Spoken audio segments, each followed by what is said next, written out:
দিয়েছি, তিনি আমাকে বলেছেন ম্যাডাম আমাকে কি আপনি চাকর পেয়েছেন, আমি কি স্টপ করে মারা যাবো? আমার পোলিং অফিসার না আসলে আমি 90 দিন হলে কাউন্টিং শুরু করতে পারবো না। আমি একমাত্র সহকর্মীকে অসুস্থ দেখতে চাই। চারুকলা বিভাগের সহকর্মী কাজী মহসিন অসুস্থ হয়ে গিয়েছেন, তার সহকর্মীর মৃত্যুতে তিনি রিটার্নিং অফিসার, তাহলে কাউন্টিং কে করবে? এইভাবে যদি কাউন্টিং হয় 3 দিন লাগবে। শিক্ষকের কি পরিবার নাই? তার কি শারীরিক অসুস্থতা, মানসিক স্ট্রেস নাই? এটা আমরা চাই না, আমরা ন্যাশনাল মাধ্যমে হতে হবে, তাহলে আমরা রিটার্নিং কর্মকর্তারা আমরা এটা করতে পারবো না। আমাদের পোলিং অফিসার তাহলে আপনাদের যদি এত দক্ষ অবস্থানে থাকে, তাহলে আপনারা যদি ম্যানুয়ালি সিদ্ধান্ত নিয়ে থাকেন রাতের বেলা, আমাদেরকে সেই সিদ্ধান্ত ছাড়বেন না কেন? কেন 21টা হলে কাউন্টিং হলো না?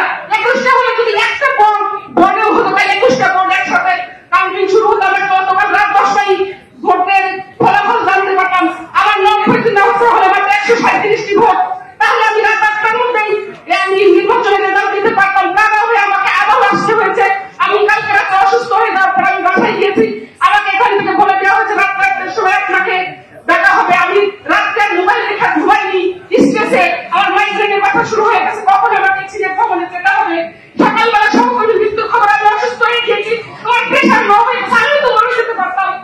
আপনাকে আমাদের সহকর্মীর লাশের উপর দিয়ে রেজাল্ট চান, ম্যাডামের এই ম্যানুয়ালি এই ভোট কাউন্টিং করতে পারবেন না, আপনারা মেশিন কেন দিয়েছেন? তাহলে আগে থাকতে বলতেন আমরা হল থেকে কাউন্টিং আমাদেরকে দিয়ে ভোট নিয়ে আসেন, তাহলে আমাদেরকে যদি কাউন্টিং করাতে হয় তাহলে হল থেকে আমরা কাউন্টিং করতাম। 21টা হলে এটা হতো।